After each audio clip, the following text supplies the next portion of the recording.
To my channel. দেশ এবং দেশের বাইরে থেকে যারা আজকে আমার ভিডিওটি কন্টিনিউ করেছেন প্রত্যেককেই gardener TRIPS with Kamal YouTube চ্যানেলে স্বাগতম। আজকের ভিডিওর আলোচনার বিষয়বস্তু হবে অবশ্যই সাইট্রাসকে নিয়ে। তবে আজকের ভিডিওর আলোচনার বিষয়বস্তু হবে বাড়িতে তৈরি করা লেবু গাছকে কিভাবে আপনি বড় করে তুলবেন। হ্যাঁ, বাড়িতে তৈরি করা লেবু গাছ বলতে বীজ থেকে তৈরি করা লেবু গাছ ছোট থেকে বড় করে এইভাবে ফল ধরাতে আপনাকে কি কি পরিচর্যার মধ্য দিয়ে যেতে হয়, কতদিন মিনিমাম এই সময়টা লাগে এবং কতদিনে লেবু গাছ বৃহৎ আকৃতির হয়ে থাকে। আসুন আজকের ভিডিও থেকে দেখিয়ে দিই, না স্কিপ করে কন্টিনিউ করুন।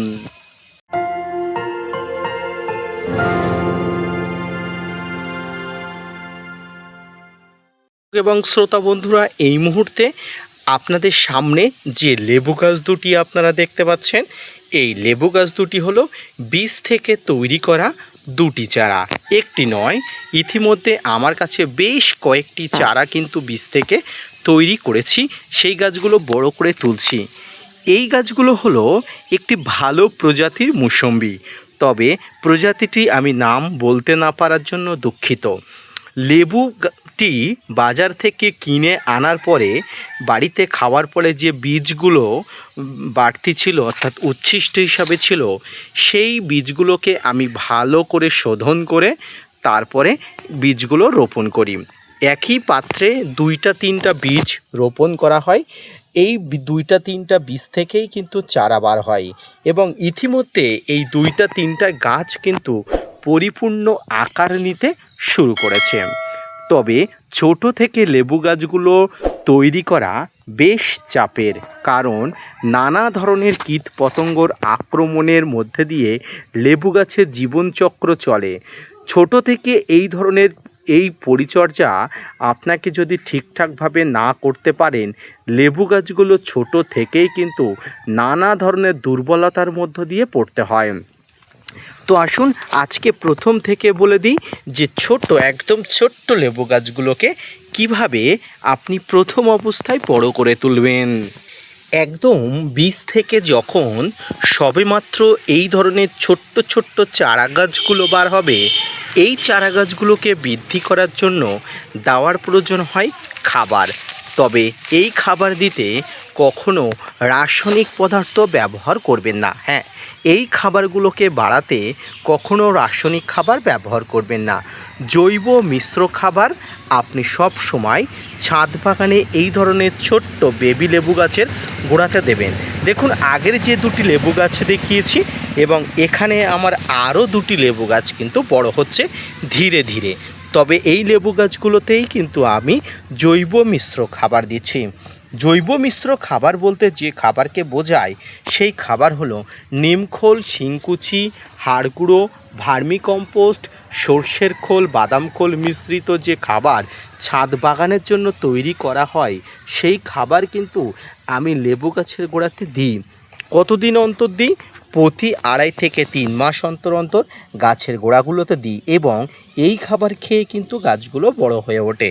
যেহেতু একদম বেবি গাছ, এখানে রাসায়নিক কীটনাশক বা রাসায়নিক কোনো কিছুর অতিরিক্ত ডোজ এটি কিন্তু সহ্য করতে পারবে না। শারীরিক নানা ধরনের দুর্বলতা বা শারীরিক নানা ধরনের ক্ষতি হয়ে যাবে। তাই সবসময় জৈব আপনি খাবার দেবেন।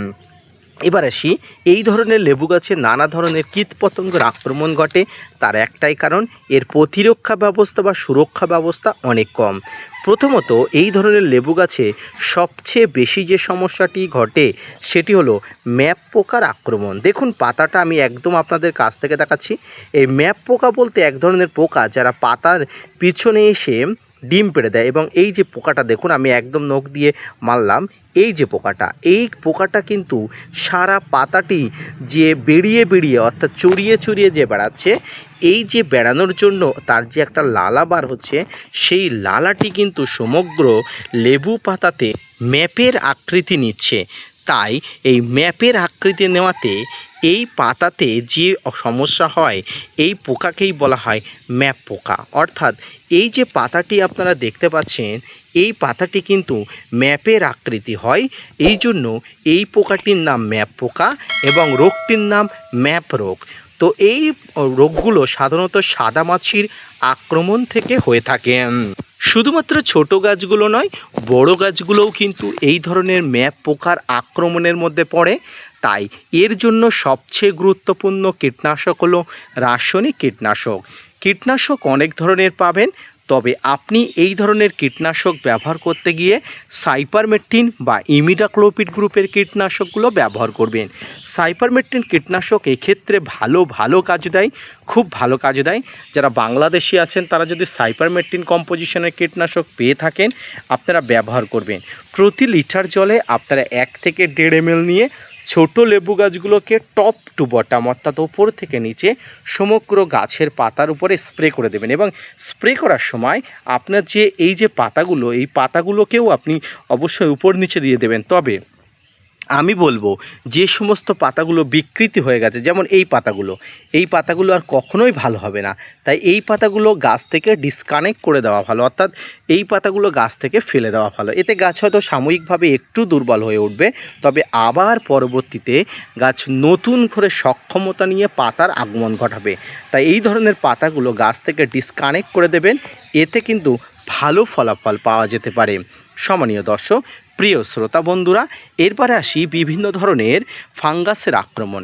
কীটপতঙ্গ এবং ফাঙ্গাস একে অপরের সঙ্গে জড়িয়ে আছে, তাই কীটপতঙ্গ এবং ফাঙ্গাসের আক্রমণ থেকে গাছকে বাঁচানোর জন্য আপনি ফাঙ্গিসাইড ব্যবহার করবেন। এই ধরনের গাছের পাতার কিনারা বা প্রান্তভাগ ফাঙ্গাসের আক্রমণ বা বিভিন্ন নিউট্রিশনের অভাবের ফলে দেখা দিতে পারে। তাই ফাঙ্গিসাইড হিসাবে সাপ ম্যানসার, Bavistin, Ridomil gold, Blitox, blue copper, M45, Amistar top, Antracol fungicide ব্যবহার করবেন কারণে অকারণে, প্রয়োজন হলে বা না হলে সপ্তাহে একবার করে।